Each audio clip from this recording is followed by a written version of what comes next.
Welcome, everybody. This is Kate Lambert-Lee with MWR. And today we have a great presentation that a lot of you have been asking for more information about, especially with everything going on. We've been trying to bring you more information about helping you deal with everything that's going on and how we're adjusting. So as some of you joined us for the mindfulness series, we've been trying to really help you build up on resilience and working with everything. So I'd like to introduce you. April Clipper is going to talk about military OneSource. And if you take a moment, check out the sites and all their site and all the resources. I went on there and I found a lot of information that can help everybody. And then we're going to have the Red Cross. We have Gift and Sandy who are going to share a lot of great information about stress and how to create calmness. So welcome everybody, and welcome April. Hello, thank you. I am the Military OneSource consultant for the state of Michigan. I cover all branches of service that fall under the Department of Defense.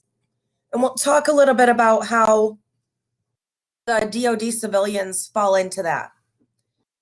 As we get started here, I want to talk about eligibility. That's the most important thing when you're talking about a program, to know who's eligible. A lot of you I know are DoD civilians that may deploy. I know that some of you may be family members of a service member. You may be a dependent. You may be a service member yourself, and you're working at the DLA, but you also drill somewhere. So as far as eligibility for our program, it's all active duty, National Guard, reserve components, service members, regardless of activation status, and their immediate family members. Immediate family members we define as those that are dependents of yours. For this audience, that extends to Department of Defense civilians that are in a deployment status in or around. That part of our program is where the eligibility comes into play for counseling services, health and wellness coaching, but our website is available for everyone. As Catherine mentioned, there's a lot of great things on our website. It's at the bottom of each of our screens, the militaryonesource.mil. Our phone number is there as well. You can benefit from all of the things we have on our website, whether you're fully eligible for our program or not. We have stress, relaxation. I heard her mention mindfulness was your last session. We have a lot of great stuff for mindfulness as well. This next slide is what I like to call a wagon wheel. It shows a good example of how widespread our resources are. We have a lot of different categories because we want to make sure that when we're helping you solve some issue that's going on in your life, we're helping you solve the whole issue and not just putting a Band-Aid on one area. So if you call because you're looking for couples counseling, as we're talking with you, we may discover that one of the things that you argue a lot about or have disagreements about is your parenting style. We can hook you up with a parenting coach to work with you to help solve some of those issues as well. So if any of these topics appeal to you, go to our website and type in the search box. It looks like a magnifying glass. And you can type whatever topic you're looking for, whether it's parenting, employment, education, all of those things. This slide covers some of our resilience tools. And when we're talking about stress and relaxation, when you're less stressed, you're more resilient. The more resiliency tools you have in your toolbox, the less stressed you can be and more adaptable to change. We have Mood Hacker, which is a way that you can track your mood throughout the day, the week, the month. It's going to give you some tips and tricks to do right in a moment. If you track in there and say, I'm feeling kind of blue today today's not one of my better days. It'll give you an idea of something you can do right in that moment to help possibly improve your mood. Coach Hub is there if you want to work with a health coach through texting to help you manage stress, lose weight, gain weight, any kind of health related goals. Love Every Day is a really fun one, especially with we're getting into February here and it's, Valentine's Day time frame. Love Every Day is where you put your telephone number in and your significant others, and it's going to text you a question once a day for 21 days. It just gives you a little bit of time each day to spend on each other. And then finally on this slide is chill drills. Chill drills are relaxation tracks that you can download from our website right to your phone or computer. It's going to be some progressive muscle relaxation, some breathing techniques, just some follow-up to what Gift and Sandy are going to talk about today. And that's all I have for you. Feel free to reach out to me if you have any questions. I did put my contact information in the chat box, and I will remain on the call for the rest of the time. So if you do have any questions and you want to put them in the chat box, I'll be right here to answer them for you. Thank you. Thanks, April. So, hi, my name is Gift Chowchevich, and I'm welcome to the Reconnection workshops from the American Red Cross, and this module is going to be for creating calmness for better health. As I said before, my name is Gift Chowchevich. I am a licensed social worker in the state of Michigan. I have a private practice, and I am also a social worker in an emergency department. And I really wanted to be part of the services to the armed forces because my sister's best friend in high school was also like a sister for me. She went into the Army, and then the family she married into were also all part of the Army. And I just remembered how much they sacrificed and what the stressors were for their family when she deployed or when her husband deployed. And so it really means a lot to me to be able to be here with you guys today. Sandy, do you want to introduce yourself? Yes. Hi, everybody. My name is Sandy Lindgren. I'm also a volunteer with the Red Cross in the Minneapolis-St. Paul Twin Cities area. I'm a disaster mental health volunteer. I'm a therapist and a social worker. A part of my role here is just to help support learning new techniques about relaxation. And one of the reasons that it's so important for me to give time, especially to the armed forces, is due to I have siblings that have been in the armed forces, uncles and grandparents, even a grandparent who fought on horseback. So I just really appreciate you being here, and I'll turn it back over to Gift.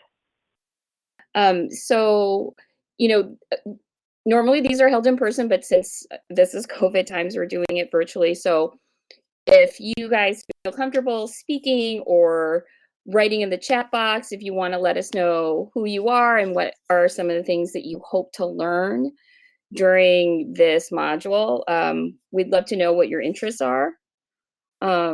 Just sort of like some housekeeping for us is, if you could find a quiet place or put in headphones or anything that would help you remain focused. And honestly, these modules are meant to be interactive. And so we're hoping that you all feel comfortable either sharing through the chat or, speaking up about something more that you want to learn about. And so also too, if you guys could stay on for the entire session. And also think it's important to let you know that these are confidential sessions. Like, they're not counseling necessarily. We're here to provide you skills and give you more information about stress. That being said, that depends on all of you and keeping everything confidential that's shared in this group. But we will say that if there is any concern from us, the only time that we would have to break that confidentiality is if Sandy or I notice or have some concern that somebody might be in danger of hurting themselves or somebody else. And so just to give you an overview about what we're going to do for the rest of the time here, we're going to introduce, the module and what the focus is going to be, and then we're going to have a lot of activities, or basically the skills that we want to share with you to take home. Then we'll talk a little bit about like what you guys might have picked up or things that you might want to share with other people in your life, and then we will wrap up. And yes, as Sandy says, we understand this is a firm hour, so we will make sure to end by 12:30. Sandy? All right, thank you, Gift. We're going to start out today just talking a little bit about what kind of gets settled into the topic of relaxation. And so we'll start out with a quote that's currently on the slide. "It is in our darkest that we may discover the true strength and the brilliant light within ourselves that can never, ever be dimmed." During COVID, it's been extremely stressful for many, many, many people, and I don't think there's anybody that has not been affected. When you look at that quote and you hear those words or read those words, are there any reactions that you have to that quote? A lot of things. Feel free to type in the chat box if you have any impressions or any takeaways from that quote. Part of what's happening during COVID is social isolation, changes in routines. I mean, there's a lot of anxiousness in the world for many different reasons about our health and well-being, and for ourselves as well as for others. And so sometimes it's really important to get settled with where we are and how we're feeling in order to really understand how to address them. And so part of the stress that is happening is, how are you managing childcare? How are you managing workplace shutdowns and inability to communicate with loved ones and inability to see loved ones? Families have a lot new stressors if you have kids at home that are doing school from home. And so the reason we're doing this is there's a lot of stress out there. So we want to introduce some techniques that will help. So fear and anxiety about COVID can be overwhelming and cause strong emotions, not just in adults, but children as well. And potential stress reactions to COVID often include, aside from fear and worry, changes in sleep or eating habits. Some people have a hard time concentrating. Some people even can't figure out what day it is because the days all run together. There's a lot of fear or worsening of chronic health problems. And it's very common during this COVID time that there's increased use of alcohol, tobacco, or other drugs. If you have children at home, some of the really common changes to pay attention to in kids is excessive crying or irritation. And again, if you have anything that you would like to type into the chat box, I'll read it out loud, either Gift or I will, about what are some of the symptoms that are happening for you and your family. Kids also sometimes return to behaviors they've outgrown. So, maybe there might be more toileting accidents, or maybe kids who weren't clingy for the last year suddenly become clingy again. Teenagers often start acting out a little bit more. They might be avoiding schoolwork, or they might avoid activities in the past. And Julie said, as a mom, I didn't realize how much virtual school plus work had brought this in until this week when my boys went back. It's like I have new kids in a great way, and I feel a lot of stress letting go. I'm so glad. And I'm also looking for ways to push that even more. So the same with stress in a virtual team environment, as she's a supervisor. Thank you for sharing that. Yes. And now with schools starting to come back, there will be more realizations for that. And so connectedness is really important for stress reduction. And it's difficult during COVID to remain connected during this time, of course. And one thing that we'll talk about is really pulling from past experiences that you've had, either with moves or deployments or adjustments to new situations, because sometimes when we're in the middle of stress, we forget that we've already managed this. We can do this. And so keeping connected with people is really important, and we will definitely talk more about that as we go on. And so if you move to the next slide, yes? Yep. Go ahead. So now we're going to go into some of like the skills portion, and you should be getting all of these handouts sent to you. So right now it's on the screen, but you should be getting another packet for yourself to go over these if you want to. I know that we all experience stress in our lives. Looking at these questions, what are some of your responses to either what is stress? What does it mean to be stressed? Is stress the same for everyone? Why do you think stress is so common? Or when you're discussing your day, what stands out more?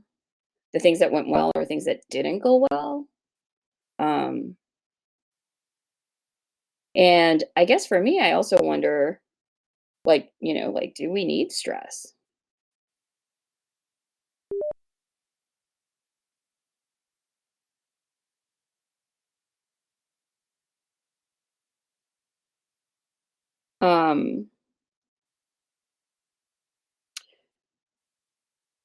So April says stress can be motivating. That's for sure.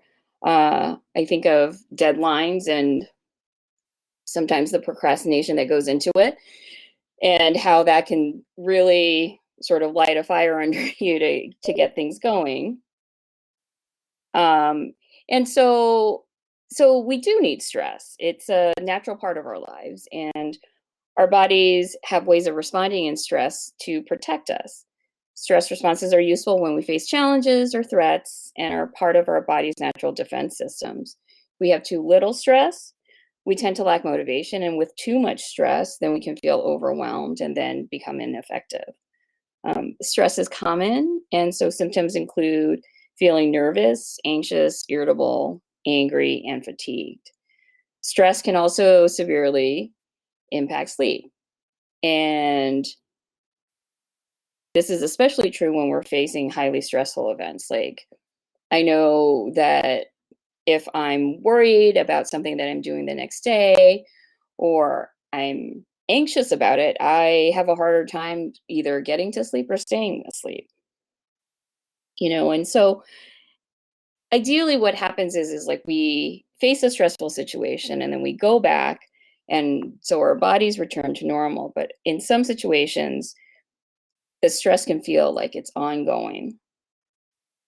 And so that prolonged heightened sense of stress is something that we have to be concerned about. And I think it's very easy during COVID to experience that, just because we don't know when it's going to end, and we don't know when there will be some normalcy back in our lives. As Julie was saying, like, she didn't realize how stressful it was having her kids home, but when they went back to school, like, she noticed a really big difference. So that's why for us, it's really it's really important that we work harder to take care of ourselves. So the other funny thing is that our brains tend to remember the negative stuff. And again, naturally, that seems like it was so that it can protect us, and to help us avoid things in the future. But it's also really important for us to be able to pivot and to also remember positive things, and then also the different ways that we overcome or we manage. And so it's also really important for us to understand, like, how we can recognize that we're stressed. Does anybody feel like sharing about, like, how they know that they're stressed? I know that apparently I can sigh very loudly. And so when I'm in the emergency department and I'm writing a stressful note, I'll like give a big huff.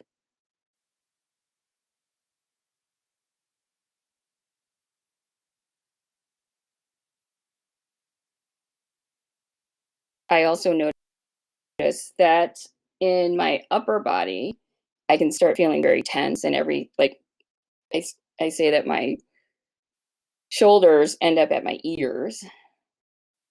April saying that her legs bounce when she's sitting and stressed. I totally get big knots in my shoulders.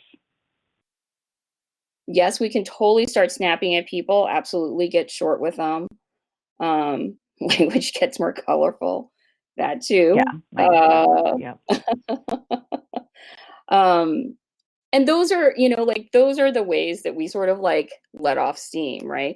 But again, it's really important, and this is part of like the mindfulness aspect of things, of being able to recognize when maybe you are in a lot more stress than you realize, and being able to notice those signs in your body. So, like our stress responses really come from our emergency systems that, detects a threat. And so, when you see things, or when you read things, or you notice things going on around you that may be unfamiliar, your body just responds instantaneously, because that's what it's meant to do. I think everybody's heard of the flight, fight, or freeze responses. And so these are just some signs of stress that some people might feel. Like I said, other signs of stress include like rapid heartbeat, feeling faint. Sometimes you have a lot of problems with your memory and racing thoughts. Someone mentioned being snappy, agitation, restlessness, anger, impatience also. You might also notice things in your behaviors, like, we mentioned sleep before, as well as like your eating. Maybe you eat more, maybe you eat less, maybe you turn to things that, we might think are helpful, but maybe aren't so helpful, like maybe alcohol or substances, or maybe even shopping. And then again, like this sort of talks a little bit more about this slide about the physical signs. But, for yourself, it's a good reminder to think about, like, how do you know you're stressed? Like, how can you recognize those things? And so, like one way to sort of figure out, oh, this is really large, figure out how stressed you are is just sort of think about like a stress thermometer. And it's a good way to sort of figure out, like, throughout your day, or even like from day to day, like whether or not like you're noticing the signs of stress in yourself, in your body, in the way that you're thinking, or in your behaviors. Does anybody want to share like how stressed they might think they are today? I mean, I'll tell you, I'm probably at a 5, just because I think presentations are always a little bit stressful. But I'm still excited to be here. I think you can be both at once. This thermometer that is on the screen is also a great, it can be used as a tool and activity for parents. We have some stress that is lower than it's been all week, and we have somebody at a 6. So it's good that it's lower. In a past workshop, one mom gave her example that she uses the stress thermometer every day with her kids, sitting at, usually they used it in a meal time, and they would kind of go around, okay, this is where I'm at as a stress level. And then they would talk together about, what might be influencing their stress being higher or lower, and talk about ideas on kind of stress relaxation. And so this is a tool that you can use for yourself, but you can also use it with your family, just to take that temperature. So sorry to jump in there, Gift. I just wanted to add that. Oh, no, absolutely. I think it's really important to talk about the impact on our families and how we can bring them in to having these discussions because, like a lot of things, it's weird to think about all the things that we learn, not necessarily explicitly when we're growing up in our families, but so like it's nice to sort of point out like we can make these explicit conversations. And then the other thing too about like this stress thermometer is just also thinking about what activities give you more stress or what activities like help reduce your stress. For me, what reduces stress is like taking a bath. I know that if 5 traumas come in all at once, I'm going to feel a lot of stress. So using this as a way to sort of gauge that as well is also another way to sort of help you prepare, if you know that you're going into something more stressful. So I'm going to hand it over to Sandy now. Sounds good. We're going to talk a little bit about communication next, if you want to move the next slide. And I am can't seem to. Oh. I don't have the, okay, here we go. Okay, great. Okay. Thanks. I'm also going to hopefully I won't talk too fast, but please let me know in the chat if you'd like me to repeat something. I'm also looking at time and realizing how fast it's going. So some of the, if we don't get through, I would like to cover all of the worksheets if possible, but we might be a little bit more brief. Again, you will get copies of all of these handouts if you would like. Effective communication. I mean, communication is important in any of our relationships. And during times of stress, it's even more important to have good communication. And so whether you're isolated from relationships or you're in the same house 24/7 with other people, good communication is really important. So here are some keys. It's important to choose the conversations. I mean, it's like choose your battles, right? So make wise choices about the amount of time in conversations that are focused on negative and are focused on positive. So if you are really anxious about COVID and what's happening with the vaccines or lack of them, then maybe limiting concerns and conversations about the alarming negative news might be helpful, and include some positive communication in there as well. If you're talking about something that's hard, it's really important to be respectful and calm and pay attention to not just what the other person is doing, but, kind of looking at their body language as well. And so one of the things, if you want to put in the chat, if anything comes up about what's challenging about conversations, and I'll keep on, listening is really important. Communication is a two-way process. And so you get your message across better if you understand the other person. And understanding comes from listening. Sometimes when we're talking, especially if it's a difficult conversation, like I'm trying to think of a reply. So I'm not actually fully listening to the other person because I'm trying to rebut what they're talking about. So it's really important. I need to stop and just listen to what they're saying and listen to how it's coming across before I jump in and try and respond. So being aware of nonverbal cues is important. It's like when you're talking to somebody that is smiling and they are saying angry words, or they're saying extremely angry words, but they're smiling at you. Those nonverbals are not quite matching, and it's really important to pay attention. And if it's with somebody else, you can ask questions for clarifications. So pay attention to body language, and pay attention to your own body language as well when you're communicating. The next one is being alert to your own tone of voice. And this is something that sounds really simple, but if I'm talking with, even on the phone, like you can't see me, but if I'm talking and I have a smile on my face, you can often tell. And then if I'm talking like this, and well, this is a really important activity.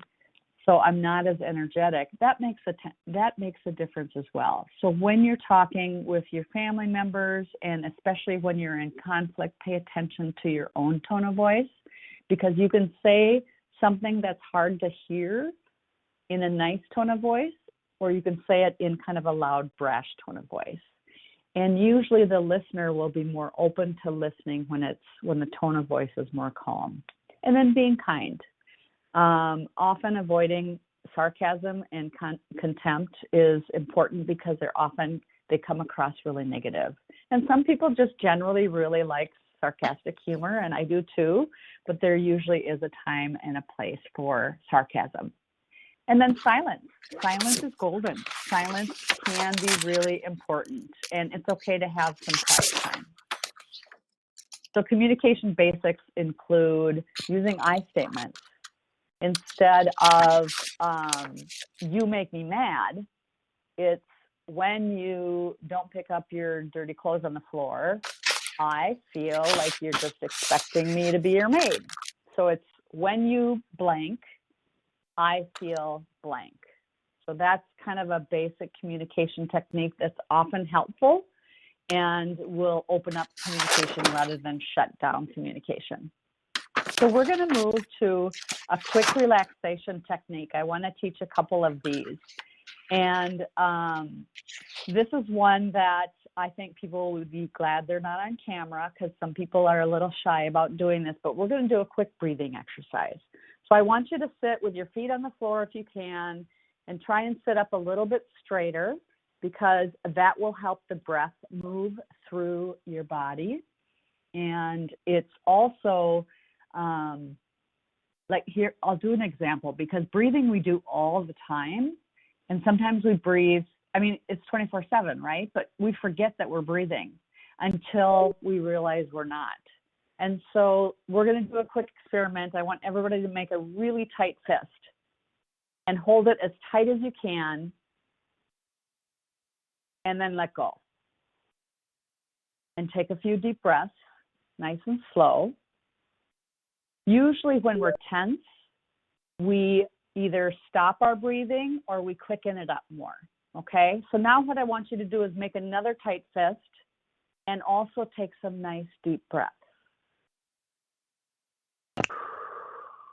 Okay? So you can be tense and breathe deeply at the same time. If you notice any difference in your body when you did those two things, please feel free to just put it in the chat. Breathing deeply can make it harder for your body to hold on to tension and stress. And breathing is something we do all the time, like I said, but we don't always breathe deeply.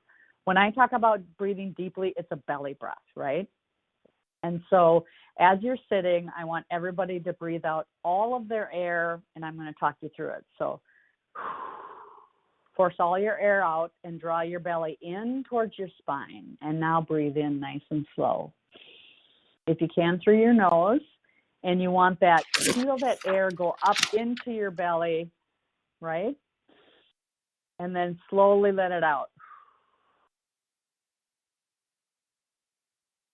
And then breathe in nice and slow. If it helps, hold your hand on your belly so you can feel your belly expand instead of your chest. That's a belly breath. And then let it out slowly. Doing this simple breathing exercise 3 times can help calm your mind and ease some stress. It won't take away your problems, but it can help get oxygen into your bloodstream and into some of those muscles that will help you relax a little bit more. So that's one you can do anywhere if you're in the middle of a meeting and you need to just not let everybody know how stressed you are. Just take some nice, slow, deep breaths. Nobody has to know.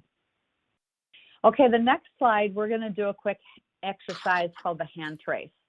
And you can pick any hand, and I want you to hold it out in front of you with your palm up, and take your index finger on your other hand, and you're going to run it up and down. You're going to trace the inside and outside of each of your fingers as you're breathing slowly. Okay, so breathe in and trace your index finger up the side of your pinky finger over the edge, down to the middle. Breathe out. So do that with all of them as I'm talking. And this activity is something that is really fun to do with kids. We've had some really good success with, especially when kids are anxious or nervous or scared as well. This is another in another workshop. A mom told me that she would do this with the kids at night, every night before they went to sleep, because they were having a hard time sleeping. And so just very slowly, it gives you a way to do something with your children, especially some of the younger children. And the older children, of course, can do their own. But it is another fun one to do with kids, just to slowly trace with one finger on each palm and then do the other hand. Okay, so that's another activity that you can do for stress relaxation, and it's another one you can do with children. Next slide. This is just some ideas on things I can do to reduce stress. Now, what happens is one of the biggest barriers to practicing stress reduction for people is I don't have time. I don't have time, I'm too tense. I don't have time to go for an hour-long walk, right? So if you, oh good, somebody said that felt good. It was at the hand exercise that felt good. So it's, yes, great. Somebody else said this is very helpful. It's been a stressful week at home and work. Thank goodness it's Friday, yes. So there are a bunch of lists on things I can do to reduce my stress. Again, you'll get this handout, but type in the chat, what are some of your favorite stress reduction activities? Because what happens is you will realize that you don't have to take, you can even reduce your stress in 3 minutes. You don't have to take hour-long walks. You can. It's great if you can exercise. It's great if you can like take a bath or, you know, but there's a lot of shorter things that you can do. So time does not have to get in the way of your goal of reducing your stress, okay? And so go ahead and type in the chat if you have any favorites that you use. Breathing again. Another breathing exercise that is really important for stress reduction is you breathe in. We're not going to do it. I'll just describe it. But breathe in slowly for the count of 4 in your head. And then you hold your breath with all of that air in you for a count of 7. And then slowly release that, counting up to 8. Doing that 3 or 4 times also is a great stress alleviator, and it will help you sleep at night if you do it before. Somebody said they like to do puzzles. They quiet the rest of my brain. Yes. Stretching arms up or upper back out when noticing they're tight. Yes. Calling or texting somebody who makes you feel good or laugh. Listening to music is a great stress reduction. Oh my goodness, hobbies. I have started crocheting during this COVID time, and I'm not very crafty, so it's kind of frustrating sometimes, but also very fun. Exercising is a great stress reducer. Even having a virtual coffee chat with friends. I have a group of, actually they're from grade school friends that we are now getting together once a month. It's just hilarious, and it makes me laugh, and that also alleviates stress. Any other ideas for stress reduction? Go ahead and put them in the chat, and then Gift is going to talk about a few more. So thanks, Sandy. You know, I think we have all heard how important it is to get a good night's rest. And it's because like when we go to sleep, actually like our brain gets to reset and kind of like clear things out. So trying to find ways to make sure that we get proper rest. I've started tracking my sleep, and I have noticed that my sleep app says that I only sleep 5 hours a night, which is kind of scary to me. But starting to have a routine and starting to have a good sleep hygiene usually helps with being able to have better night's sleep. So one of those things about making sure you get a good night's sleep is, again, you know, set your sleep schedule, try and get up and go to bed at the same time every day. monitoring the use of your screen, so limiting that, especially in the bedroom, creating a soothing sleep environment. So, I don't know if anybody's heard this, but in your bedroom, your bed should only be used for sleep. So sleep or sex. And so there should not be a TV in there. Even though I know we all like to watch TV in bed, but paying attention to what you eat and drink is also really important. So they often say don't drink caffeine after like 3 or 4 in the afternoon. And then, having things to do when you're tossing and turning. So they say if like you can't fall asleep within 30 minutes, they recommend going to another room, doing something restful until you feel sleepy again. They don't recommend reading in bed. If you want to read, they say you should get out of bed and sit in a chair and try and keep your exposure to bright light low.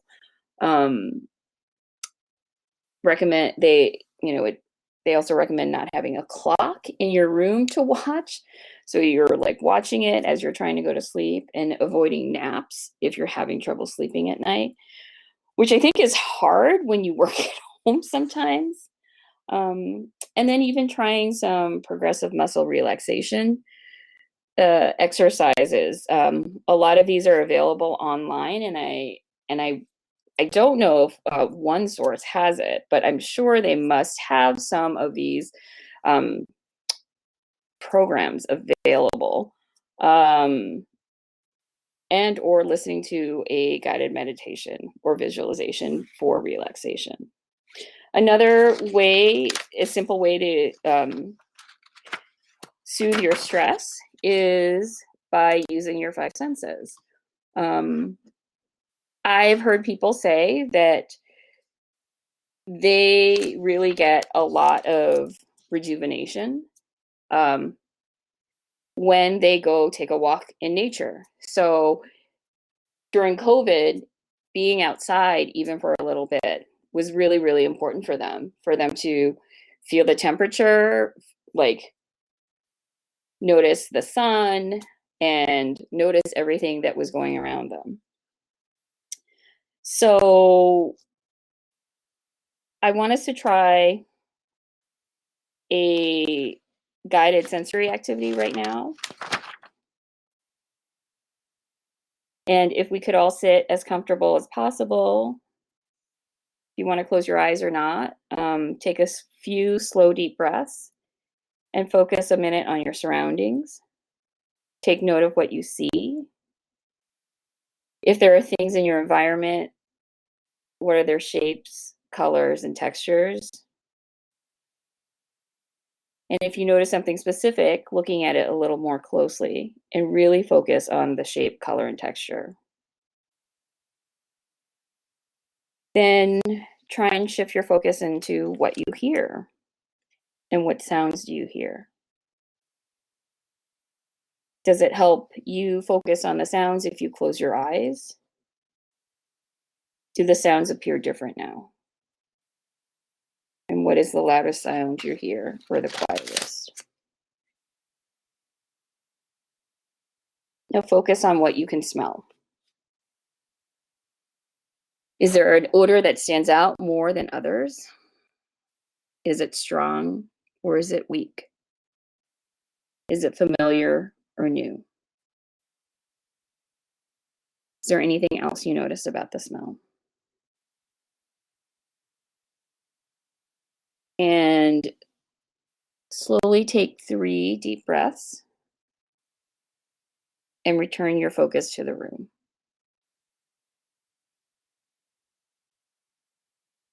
So that's just an example of one way to use your senses for relaxation.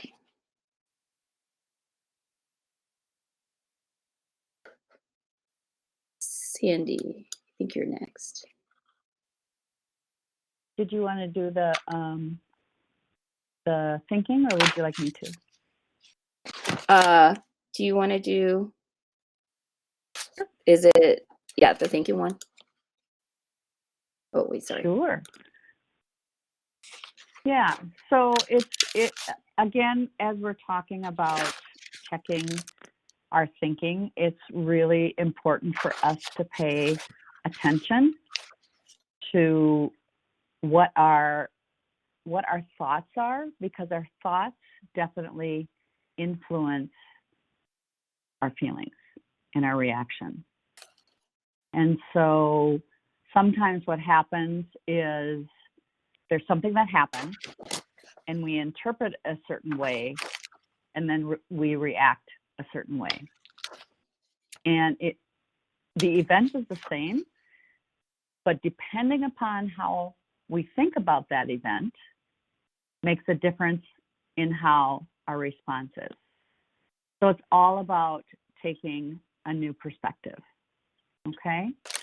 So, for example, in the slide, it talks about the event. So the thought is related to how you can shift. So the event right now can be the pandemic. I hate this stupid pandemic. It's ruining everything. I don't get to see anybody. I'm cut off from everything. I can't even go to the gym. But I love my family, but I'm sick of them because we're all stuck in the same house. So that can be your reality, and that's okay with your reality. However, you can also shift that reality by shifting your thoughts. And I'm not necessarily saying lie to yourself. I love the pandemic. It's made everything better. I'm not saying that. But are there some things that you have gained? Any insights, any blessings from the past 10 months? For me, what I've realized, and again, I'm not glorifying and saying this is a lovely pandemic that we're having, but I am realizing that what I have come for myself during the pandemic come to know is I have deepened relationships with people because I'm spending less time in crowds. And so I'm spending more quality one-on-one time with people, even though mostly it's on the phone or in Zoom.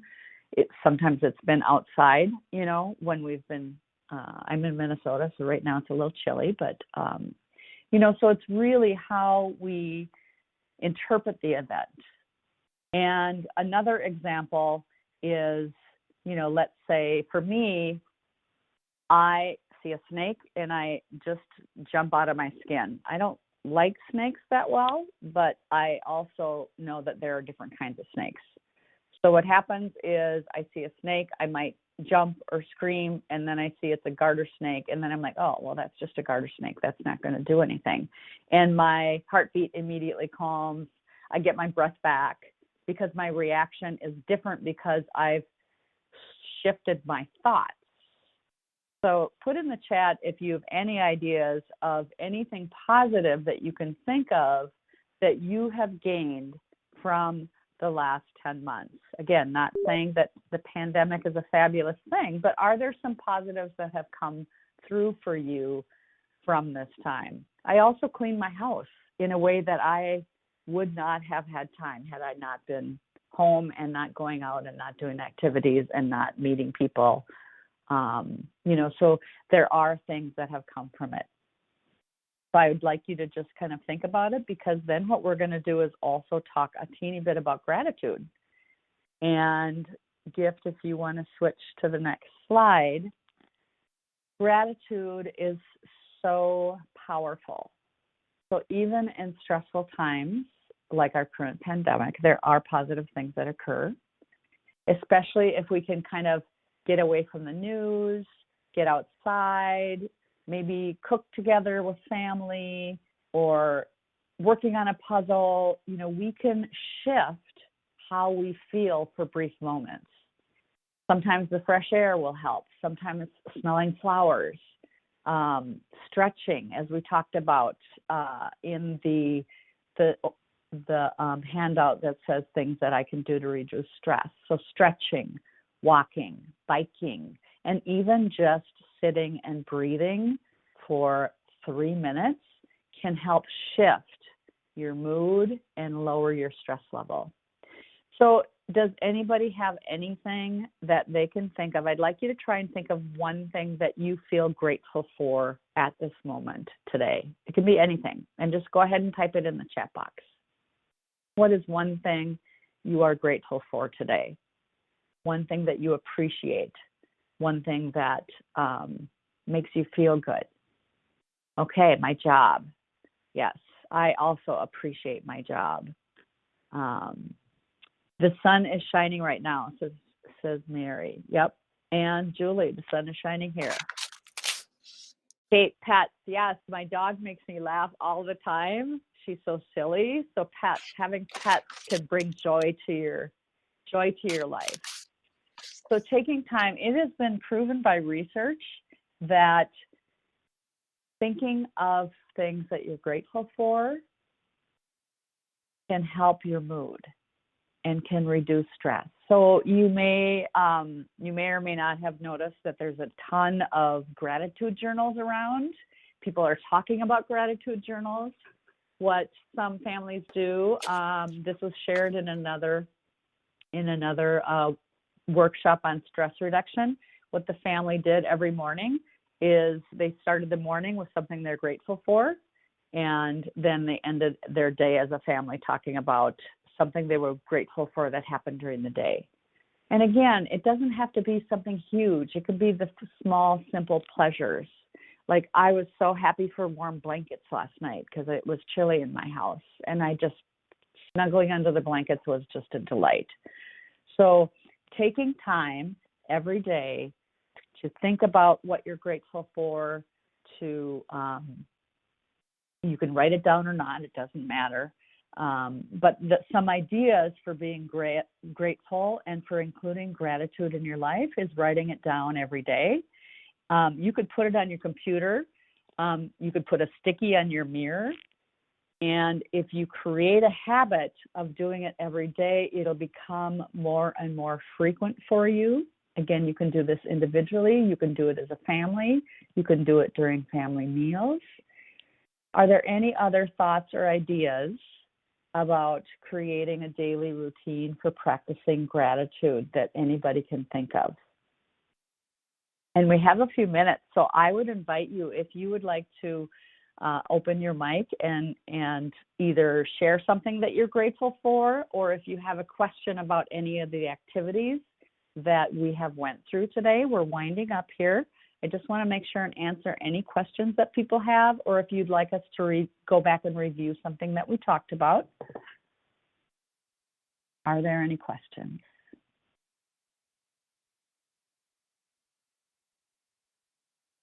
I have silence in the chat, and I have silence online. Any questions out there? I think someone's typing right now. Okay. And if you don't have a question, if you have a comment about, is there one thing that we talked about that you think will be helpful, that you would like to try and utilize in your life? Will we be sharing the charts? Yes, Julie, I think, or somebody, are we sending out the handouts, or how do they get the handouts? If somebody could remind us. The handouts will be good reminders for you. You should be getting them. We'll figure out who gets it to you guys. Okay. Handouts went out with the invite in the All News and posted with MWR video page. The hand exercise was really good for somebody. Great. I'm glad that was helpful. If you have little kids, it's fun to do it with their little toes as well, because they usually giggle.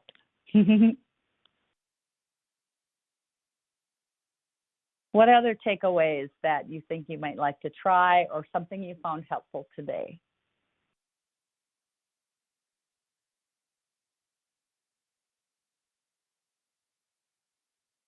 And there's a link put in the chat by Kate.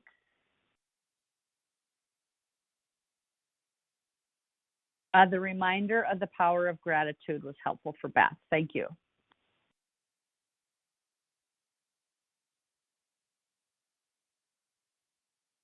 Any other takeaways from today?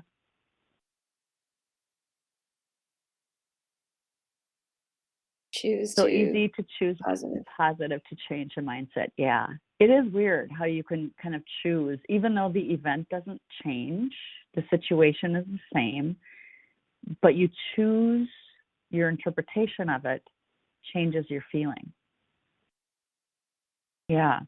As we wrap up our discussion today, I want to encourage you to kind of pay attention to your stress level a few times a day. Often we wake up great, and then after a difficult meeting or a busy day, we start feeling stress. It's really, again, important to remember that stress reduction, it doesn't have to take hours. You can literally take moments that will help you, and breathing is something that regardless of where you go, you always have. So that's always, for me, it's a first go-to. If I'm getting ready for a meeting that I know is going to be stressful, just shut my eyes and I take 3 deep breaths. I do the 4, 7, 8 or whatever the number was, and that often helps me. And then I also use that during meetings, especially on Zoom. I do that as well.